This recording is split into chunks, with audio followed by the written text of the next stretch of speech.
Ready.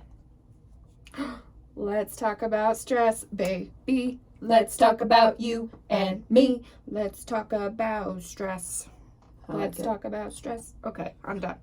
Karaoke up in this bitch today. Always. So, obviously we're talking about stress today, and that's like a big caveat of a plethora of things that we could talk about. Yeah, raise your hand if you've never felt stress. Nobody's raising their hand. I would bet on that. Yeah. So stress, like, where the fuck does it come from? You know, like, we all have ideas of why we feel stressed or events leading up to stress, but like, where the fuck does it come from? You know? So, being the psych nerd that I am, I did some research. Being the one who's gone to school for this, you should definitely give us your take. Yes. Okay. So I looked up some articles just to kind of refresh my brain. It's been quite some time since I've been in a college course or school. So, tell me if you've ever experienced any of these. Okay. Okay. Illness or disease, death of a loved one, Check. problems with work. Check.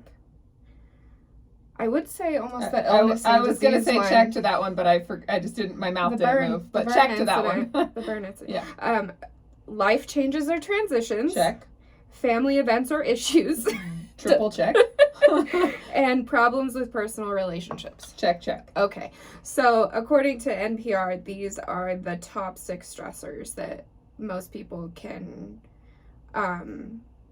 experience. Financial stress isn't on there? You would think financial stress That's would be on probably in top 10 for sure. Problems with work could go along with financial stress. That's true. So anyway, yeah, I just wanted, I'd bet money that at least every one of our listeners has experienced at least one of those, if not multiples. So, going on to my next article. The next. Can you tell I like to nerd out on this stuff? Hey, that's good. Okay, so what is stress? So it's stress isn't technically a disease, although it can have lasting effects on an individual's mental health. Rather, it's a response. So think about that for a second. It's a response. So stress isn't the issue. Right. It's the Band-Aid. Yes. Okay. Yeah. I'm So- tracking. Mind frame that with me for a second. So if stress isn't the core of the obviously we know we read the list of problems. So stress isn't the core of the problem. Why are we trying to manage stress and not manage The problems? Oh my God. Can we just take a second? Let's repeat that, okay? We're trying to manage stress, which is a side effect of the problem. So instead of fixing the problem that is causing the stress, we're trying to numb the stress. Doesn't make any sense. Right. And I do think, because we will talk about how to manage stress. We will talk about techniques. I do think there is some significance to managing your stress because you cannot make effective decisions when you're in a harsh environment.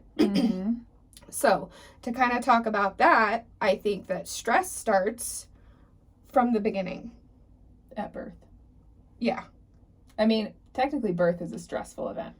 Yeah, for both You don't parents remember and- it Yeah. as a baby, but that doesn't mean that it didn't leave like an imprint of stress on your body. Right. So, think about childhood. There's this study called ACEs. I think. I love that study. I do too. Another nerd out event. If you don't know what the ACE study is, go and Google it right now. It's called the Adverse Childhood Effects Study. ACE. And check your score. Check your score. The higher your score is, fun fact, the more at risk you are for a whole bunch of diseases. Including, well, stress isn't a disease, but you're at higher risk to have more stress in your life when you become older. Yeah. So we look at ACEs. ACEs is basically like the events in your life before a certain age that have happened to you. Like traumatic Experiences, yes. So like, parents with substance use watching a parent get physically or mentally abused, yourself getting mentally or physically abused, history of depression in your family, a parent going to prison, suicide, yeah, parents experiencing suicidal ideation or attempts. There's a couple others. I don't have it pulled up, but it's just basically anything traumatic that you went through in your childhood that could shape you who you are today. There's also this thing called Maslow's hierarchy of needs, and we talk about that in the child welfare world because when we, obviously in the child welfare world, you meet families who are in significant situations and there's usually stress involved for some way or another, whether it's like poverty or life events or substance use or mental health or anything like that. So we look at that when we're looking at children who are in traumatic instances, and when you have a lot of those needs not being met when you're younger. So like, for example, one of the main examples that I like to use is babies when they're younger. What is their one form of communication? Crying, right? That's how they tell you they need something, right? So if a baby is constantly crying and then constantly not getting that need met, the brain chemicals form around not getting what they need. And when babies' brains form from 0 to 3, that's like their moldable time. And so if you experience something like that where you're not getting your needs met from that age to 3, your brain will be kind of stuck in that mode of like I need, and I'm not stress. Yeah. So that's mind-blowing when you think of it that way. So if you grow up with your brain being connected in that way, then you're constantly going to be in that like fight or flight or freeze or so things these like are the that. people that are stressed out and have this unmanaged stress that can't figure out why, because that's like their norm, that's their baseline, because when they were little, that's all they knew. So as they've become adults, that's a pattern that's just developed, that's just how they cope. Yeah, that's like embedded in their... Not to say that it has to be forever. No. You can change it, right. Which we'll get into that a little bit, but... Yeah, so if you think of it that way, I think that's kind of stress explained in a nutshell. Like why we are what we are and why we've, utilized these natural habits, good or bad, to relieve stress. Also, if people are curious about the ACE study, there's a book called The Deepest Well. Can't think of who the author is, but it should be pretty easy to find on Amazon. And this lady kind of delves into that and talks about the importance. She goes to like a really bad neighborhood and opens a family practice. She's a physician. And she starts realizing that a lot of these kids have issues that are related, like perfectly directly related. There goes the camera. Yep. That's all right. Just set it on the TV. Yeah, let's just set it there. Boom. Anyways, sorry about that, folks. Directly related to their ACE scores. So, anyways, that's a good book if anybody is interested in that. Yeah, I would like to read that too. Sorry, we're trying to get our shit together. It's fine. It's fine. Everything's fine. Yeah. So, now that I nerded out a little bit, how about you? My turn? Yeah, your turn. Your turn. How about you nerd out a little bit on some of the body stuff? Yeah, so let's talk about why we don't want to have uncontrolled stress, like how stress is going to affect your body and your life. I think we know how it affects our lives as far as like, okay, this is making my relationships suffer. This is making me pass these traits on to my kids. This is making me not a great person. Those things are kind of obvious responses to stress. But what I don't think people understand is like what is actually happening in your body. This is going to sound bananas, but the higher your stress level, the higher your risk of disease and sickness. And you can call me crazy if you want, but they have done studies on this, okay? I am not making this up. Starting when you're a kid, if you have a high ACE score, you have what is called toxic stress due to the ACE scores. So you're in these environments that are not healthy for you. You're not taught how to cope with stress, and you have all this toxic stress in your body, raises cortisol levels. It does a whole host of things inside your body that you don't realize. And those things make it so that your body's more prone to disease. So you can get autoimmune diseases, you can get sicknesses. There's a study, this kid was 7, and he had been sexually abused when he was 4, stopped growing. Hadn't grown since he was 4 to when he was 7. Like physically. Physically. Because I know it mentally stops you when you go through a traumatic event too. But that's just one of the bizarre things. Like, that obviously doesn't happen to everybody, but your body, stress does weird things to your body. And when you're not addressing it and you're not figuring out coping skills for the stress, it can really have a lot of serious negative impacts on your body. Did you know that the higher your, like if you have an ACE score over, I want to say over 4 or 6, you are like something crazy like 75% higher risk of dying like 10 years earlier or something like that. I believe it. Those statistics may not be completely accurate, but it's something big like that. It's a big difference. So learning how to manage your stress is really important, not only for your mental health, but for your physical health.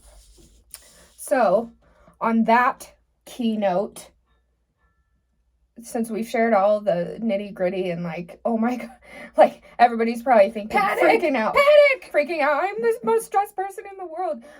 Let's kind of lighthearted this a little bit and talk about like some of the ways we've dealt with stress Poorly. and some of the ways or not poorly. Not poorly. Yeah.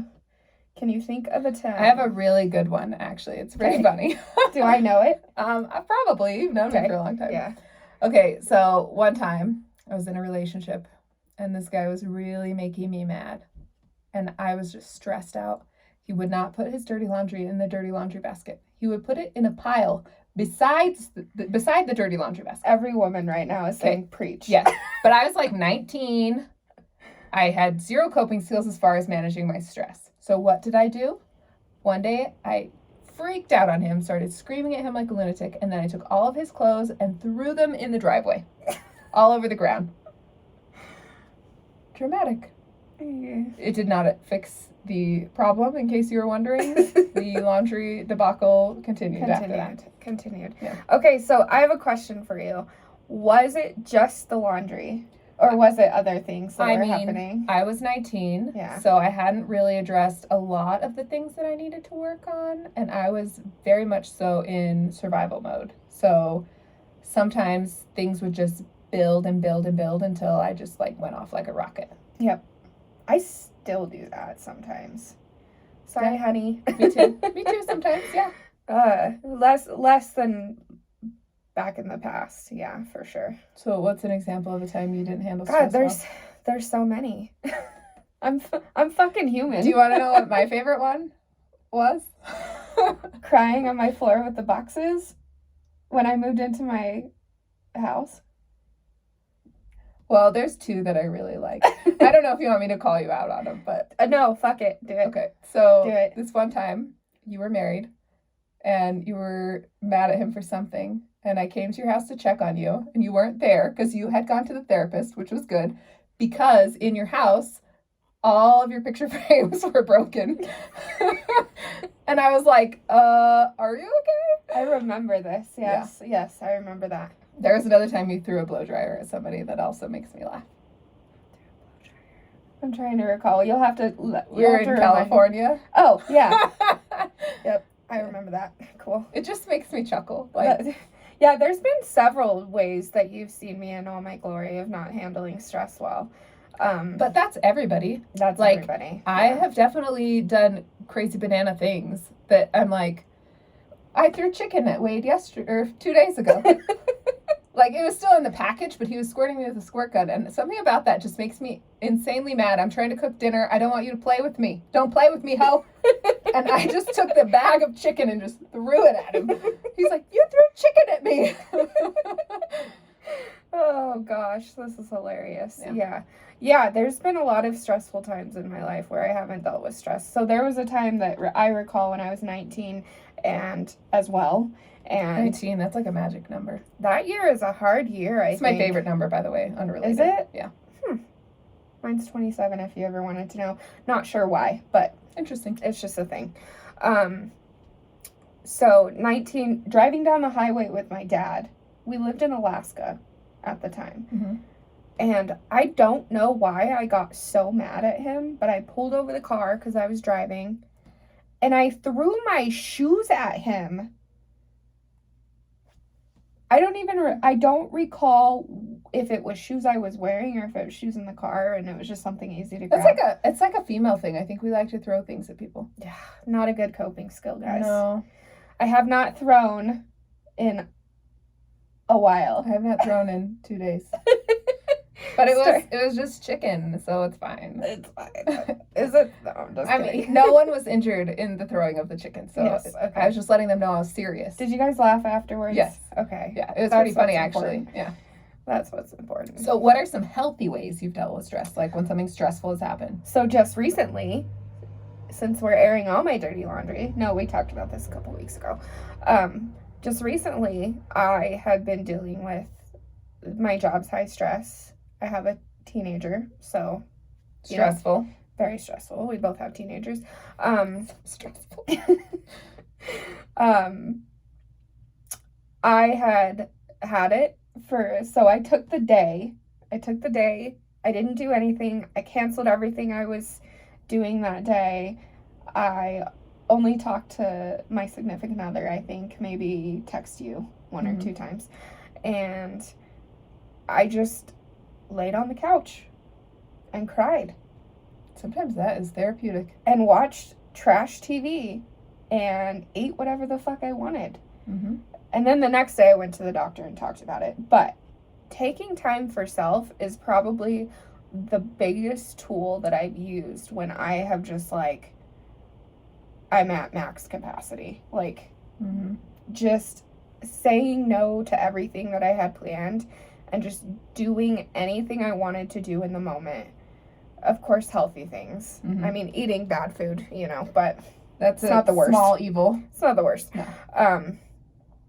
So yeah, that was the most recent, healthiest way I've dealt with stress. I think my healthiest stress response is journaling. So, like, if I'm really upset, like, my partner wants to talk about it immediately. And I'm like, if I'm a child, okay, if I talk to you about this when I'm angry, I am going to say things Words will that be said. I will regret. You will be hurt, and I will be like, and then I will feel bad later. So it is best if I've do seen not- this in real life. Yes. Okay, this is one of those unhealthy patterns that was passed down to me. I'm working on it. But part of my work on it is It's knowing journaling. who I am and knowing how I will respond. So I have to take a few minutes away and I have to like do some internal research. Processing? Yeah. Like, is this really, am I mad about what I think I'm mad about? Am I upset about what I think I'm upset about? Yeah. Because let me give you one example that I recently discovered in journaling that made my brain explode. I get like so mad at my partner when he doesn't want to eat the dinner that I cooked. Okay? And at first I thought it was because I'm trying to eat healthy. I want him to eat healthy with me. That's what I thought it was. But I was getting really mad because he did it to me again. And I was like, I'm going to just kill this man. And then I'm doing some journaling about it. And I'm thinking about like, where is this coming from? Like, what's underneath this? And I'm digging a little bit. And I realized my mom used to use food as a tool to show people she loved them. Like, she would cook for people to show her love. I do that. And I do that.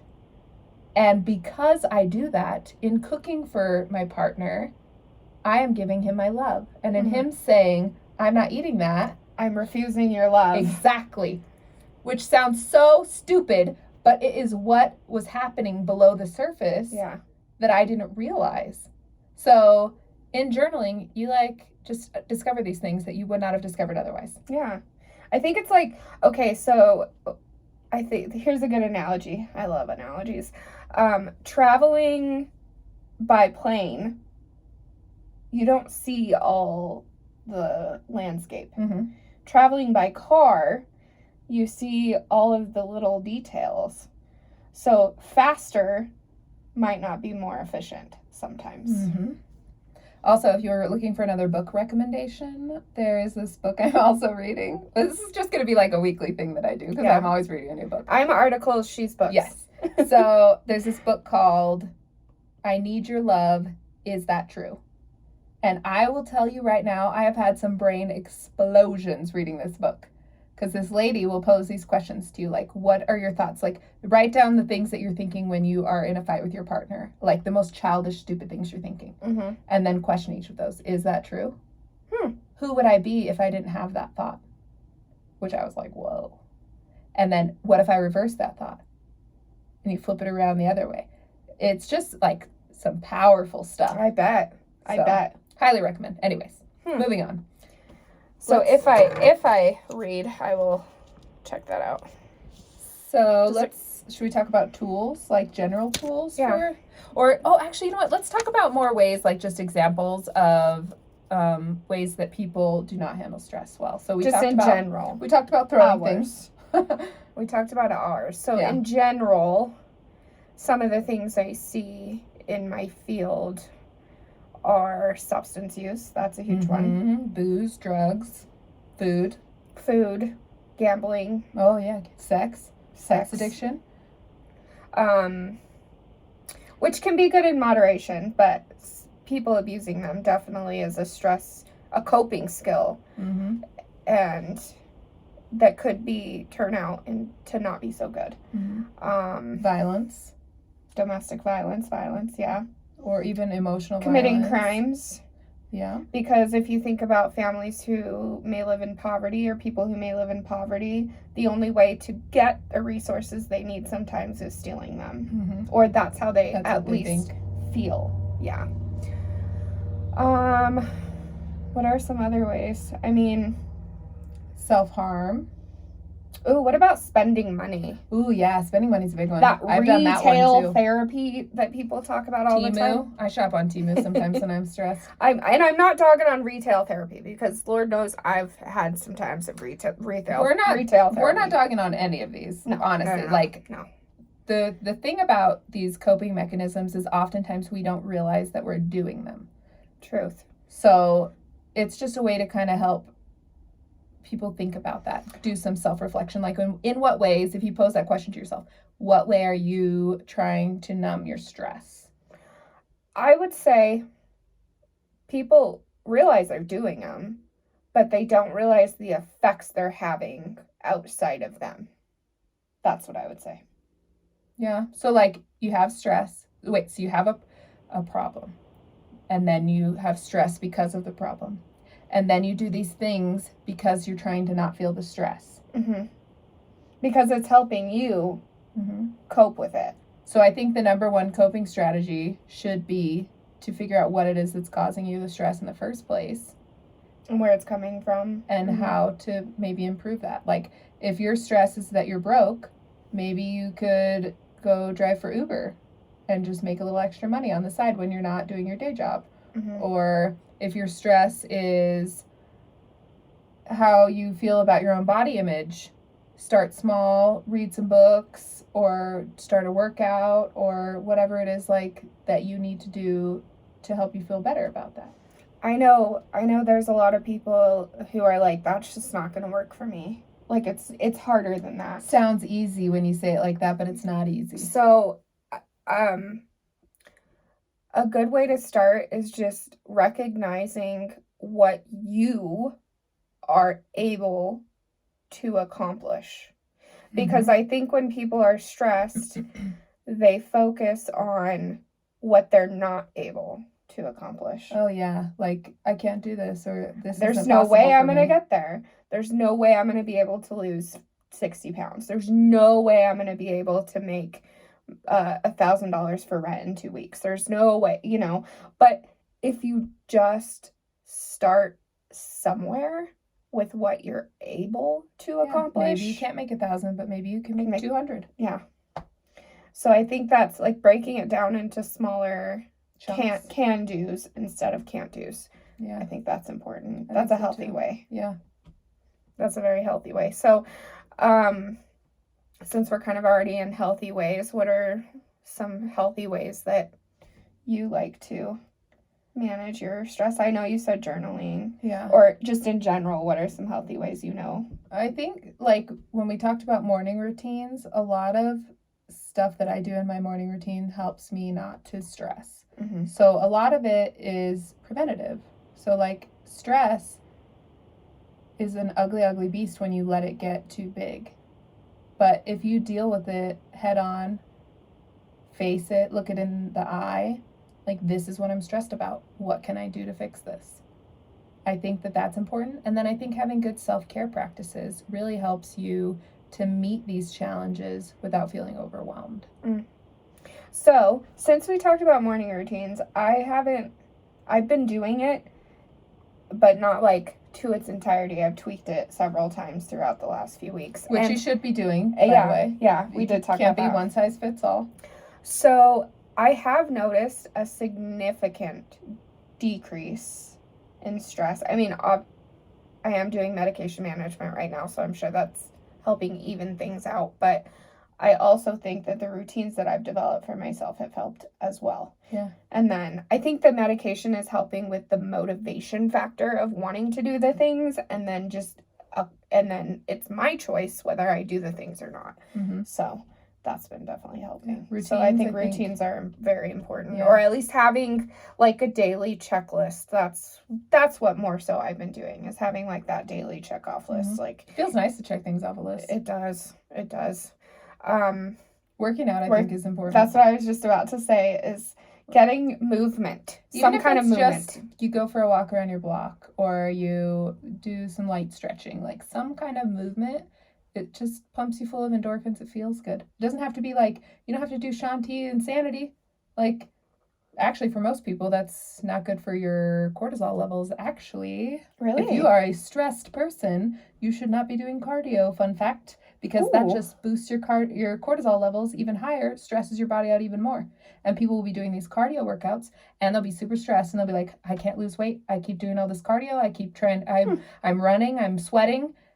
And it's because their cortisol levels are too jacked up. So if that's you, maybe try yoga for a little while, or like just doing some weights where you're not like dying. Yeah, that's an interesting fact. Mm-hmm. I mean, I hate cardio anyway, so perfect. I hate cardio, but for whatever reason, I like to torture myself with it. Like, I have it set in my mind, like, I have to do cardio. But I never feel good. Like, I feel always kind of like tired. Like there's a marshmallow in my brain after I do cardio for like the whole rest of the day. Might be because your levels are being spiked. Yeah. Interesting. So I've been doing less cardio lately, and I feel better. And I've actually had better results. So cool. Yeah. I like to, one of the things I've developed in my routine are like moments of mindfulness. Mm-hmm. And for people that don't meditate, that's a really good practice. Yeah. People do, like, there's a lot of guys can't sit still. I guess girls too, but a lot of people can't sit still long enough to do a meditation. So they do like walking meditation where they don't have any music playing, they don't have any distractions, no phone, and they just walk and they are with their thoughts. And that is a form of meditation. So I'll step outside because I have an office job. So I'll step outside, and even if it's cold or rainy, I'll just step outside and take a moment to like close my eyes, breathe a little bit. I'm just thinking about that right now, like breathing in the crisp air. Sounds nice. So I'll take a couple minutes, a couple times a day to go out and just kind of forget it all for a second and take some time for myself. Mm-hmm. I love that. And it's only like 2-3 minutes. It's not really like a significant amount of time. So I'm really only spending like 5, maybe 10 minutes a day doing this for myself. I can remember working at the hospital getting so irate one time. And I told my boss, I am going to go meditate in my car for 10 minutes and I will be back. And I did. And I was still mad when I came back, but I felt better equipped to not lash out and potentially get fired. Yes, yeah. Definitely high stressful jobs take some time for self. Yeah, or For sure. like venting to your friends. Like go out for a coffee and tell your friend how life is just kicking you in the balls. Like that helps. Just feeling like somebody cares that you are struggling helps. Just listening, yeah. Somebody giving you a hug. Like if you are the one that needs the hug, you can give somebody else a hug. It's the same effect. Right. You don't need to wait for somebody to come up and hug you. Hug somebody else. It still feels good. It does. So I have this thing with my teenage daughter because, believe it or not, kids go through stress too. And I think we don't realize, I had an epiphany with her. I think we don't realize the amount of stress that they feel, and kind of putting myself in her shoes really helped. Because she told me the other week that, school is stressful, and I was like, well, try being an adult, and that was probably not my most glorious parenting moment, but I really thought about it afterwards, and I was like, you know what, kids can be stressed out too, and I have to be mindful of that. And so we have this thing where I don't do it every time, because I know she's going to call me out if she listens to this, but I try my hardest, where if she just needs to vent, like when she's talking to me, I ask her, like, do you want me to listen or do you want me to help? I love that. And so if it's just a listen, I shut my mom brain off and I just listen. A tool that I use with my teenage daughter when she's stressed out about school, because she'll come home days that she just is overwhelmed and just starts crying. And the thing that I've been using with her is zooming out. Because you're so focused on this little thing. Like when she's not getting along with people, she's so focused on this moment in time. And I'm like, listen, in 10 years, this isn't going to matter. Zoom out. Like, in the scheme of things, does this really matter? No. And not to say that this isn't what your experience is right now, because it is. And I can understand you feeling sad or hurt or upset about this. But I want you to realize that tomorrow, this won't matter. So remember that when you're going through all of this and frantically bawling your face off because so-and-so hurt your feelings. And also, I think it's important to teach our kids, like, not only to manage the stress, so, like, take a deep breath, get a hug, zoom out, and then also, like, I care about you, and I'm here for you, like, that emotional support. I had a thought, but I don't know where I was going with it. Teaching our kids to not be stressed. Teaching them tools. Yeah. What about showing them tools? I've done that before. Oh, yeah. So there was a time where I was in a stressful situation, like driving to a stressful situation, and she was with me. And so I let her know, like, hey, I'm stressed out about this. Like, I feel like I'm going to throw up. Like, I'm really anxious. Mm-hmm. And I was using my breath work and tapping while I was driving and music to be less stressed. And she was watching me, like, walk through this. She wasn't helping me. She was watching me walk through this by myself. Learn a lot by watching. I taught my nephew how to meditate the other day. I had to take him to school, and we were early. And I was like, let's do a 5-minute meditation real quick. And he told me he had a much better day. Oh, cool. Yeah. Maybe he'll start picking it up. Yeah. I'm like, if you can control your mind won't control you. Because he's one of those kind of hyperactive kids. And he tends to get in trouble at school because he acts before he thinks. Mm-hmm. So, yeah. So to kind of wrap this around, should we challenge each other to practice some of these, or challenge the audience to practice some of these and give us feedback? You can challenge me, but just know that I'm like a stress G, and I've been doing like almost all of these things already. Perfect. Well, I'm going to challenge myself to continue what I'm doing. And then, you can challenge me not to throw any chicken at anybody. No chicken throwing. All right. Deal. No Okay. chicken throwing. I got your back.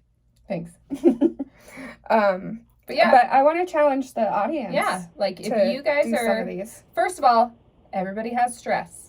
We are not shaming you for your stress. That is okay. Obviously, you know that we've had stress, right? Yes. I threw chicken at somebody. It's fine. Okay. But try on some of these tools to see if it helps with your stress.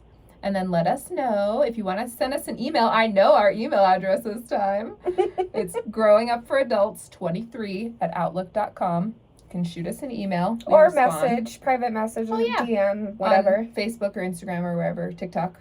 We respond to all of those too. So feel free to do that. Yep. Yeah. All right. If you want to hear more, or if you have an episode concept that you want to send us, please just message us or email us. Yeah. And follow us and share. Yeah. Because we're trying to help. Yes, we are. Okay. Don't be too stressed, friends. Yeah. Okay, bye. Love you. Okay, bye, friends.